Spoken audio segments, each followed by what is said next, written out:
Assalamualaikum warahmatullahi wabarakatuh. Perkenalkan, nama saya Fatimatu Zahra, NIM T2017-1105.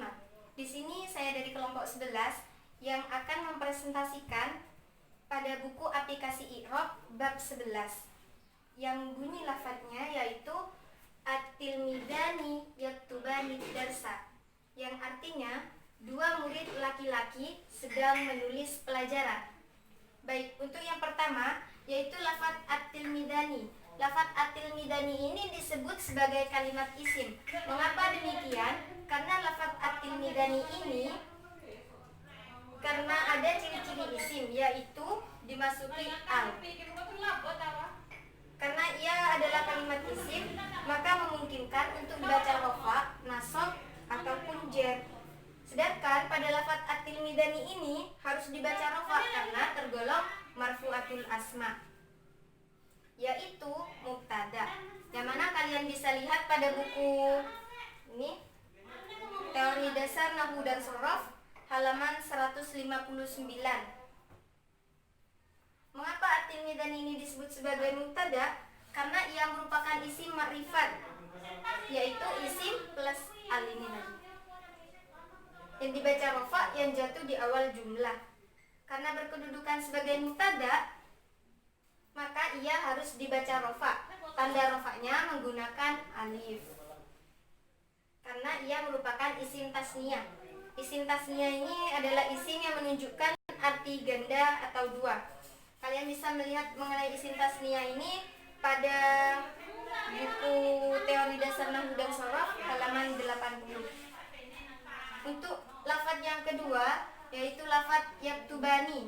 Lafadz yaktubani ini merupakan kalimat fi'il yang berasal dari lafadz kataba yaktubu katban wa kitaban wa kitabatan, yang berarti menulis. Lafadz yaktubani ini disebut sebagai fi'il mudhari. Fi'il mudhari karena dimana fi'il mudhari itu adalah fi'il yang menunjukkan arti pekerjaan yang sedang atau akan dikerjakan, yang mana fi'il mudhari ini selalu didahului oleh huruf mudhara'ah yang tersingkat dalam lafadz anaitu. Lafadz yaktubani ini disebut sebagai fi'il mudhari karena didahului oleh huruf mudhara'ah yaitu ya, yang memiliki fungsi lil ghaib. Bisa dipelajari lebih lanjut mengenai fi'il mudhari pada buku Teori Dasar Nahwu dan Shorof halaman 45. Sedangkan pada buku aplikasi I'rab ini halaman 4. Yang kedua yaitu lafadz yaktubani ini termasuk fi'il yang mu'rab. Fi'il mu'rab. Yang mana fi'il mu'rab ini adalah fi'il yang harokat huruf akhirnya itu dapat berubah-ubah sesuai dengan amil yang masuk. Mengapa lafadz yaktubani ini disebut sebagai fi'il yang mu'rab? Karena ia tidak bertemu dengan nun taukid ataupun nun niswah. Ia berhukum rafa karena litajarrudihi anin nawasibi wal jawazim, sepi dari amil nasab dan amil jazm. Tanda rafanya menggunakan subut al-nun karena ia termasuk dalam kategori al-af'alul khamsah. Al-af'alul khamsah ini adalah fi'il mudhari yang bertemu dengan alif tasniyah, wawu jama' dan ya muannatsah mukhatabah. Ya muannatsah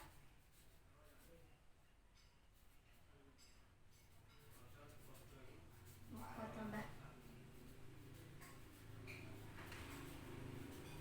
Contohnya yaitu yaktubani, taktubani, yaktubuna, taktubuna, taktubina.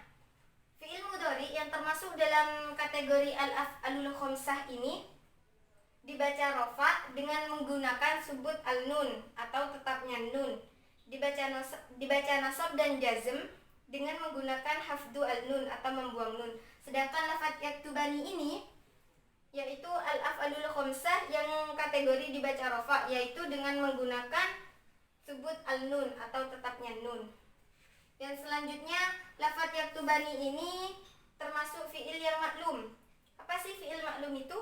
Fi'il maklum adalah fi'il yang berarti aktif, yang bisa kalian lihat sendiri pada buku aplikasi i'rab halaman 62, sedangkan pada buku aplikasi i'rab halaman 6, sedangkan pada buku teori dasar nahwu dan sharaf halaman 62.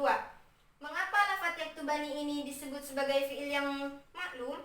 Karena cara bacanya tidak diikutkan pada kaidah majhul, dumma awaluhu wa futiha ma qabla al-akhir.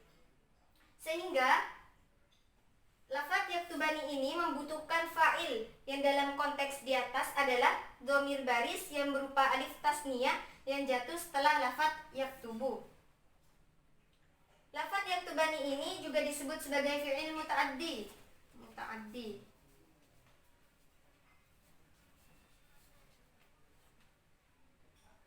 Mengapa disebut sebagai fi'il muta'addi? Fi'il muta'addi itu apa sih? Fi'il muta'addi adalah fi'il yang membutuhkan maf'ul bih. Lafadz yaktubani ini disebut sebagai fi'il muta'addi karena arti dari lafadz yaktubani itu dapat dipasifkan. Artinya begini, lafadz yaktubani ini artinya kan menulis. Dan lafadz ini bisa dipasifkan menjadi ditulis.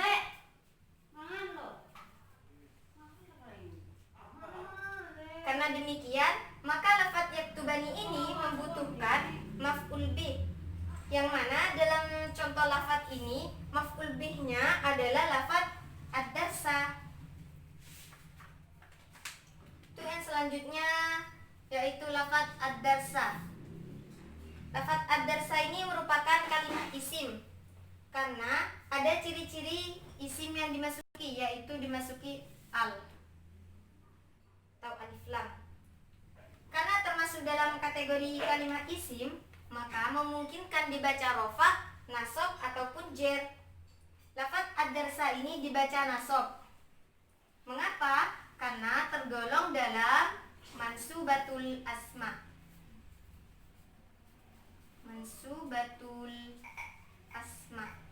Yaitu sebagai maf'ul bih. Yang mana bisa kalian lihat pada buku teori dasar nahwu dan sharaf halaman 187. Mengapa lafadz ad-darsa ini disebut sebagai maf'ul bih?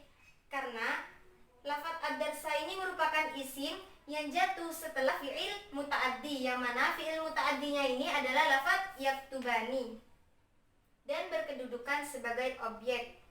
Karena berkedudukan sebagai maf'ul bih, maka lafadz ad-darsa ini harus dibaca nasab, dan tanda nasabnya menggunakan fathah karena ia berupa isim mufrad. Isim mufrad adalah isim yang menunjukkan arti tunggal. Bisa kalian pelajari pada buku teori dasar nahwu dan sharaf halaman 80. Yang selanjutnya yaitu lafadz yaktubani darsa. Gabung. Yaktubani darsa, jumlah fi'liyah.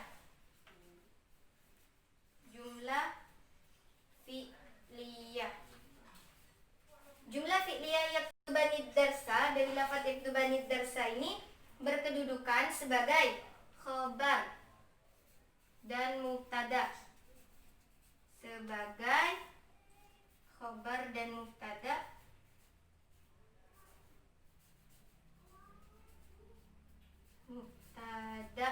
Dari lafadz tilmidan, karena ia berfungsi sebagai mutimmu al-faedah atau penyempurna faedah. Maksudnya cocok dan pantas apabila diberi kata adalah dalam bahasa Indonesia, iku dalam bahasa Jawa, atau panika dalam bahasa Madura. Karena berkedudukan sebagai khobar, maka ia harus dibaca rofa. Tanda rofanya tidak ada atau bersifat mahalli karena ia merupakan jumlah. Mungkin sekian yang dapat saya sampaikan, kurang lebihnya mohon maaf.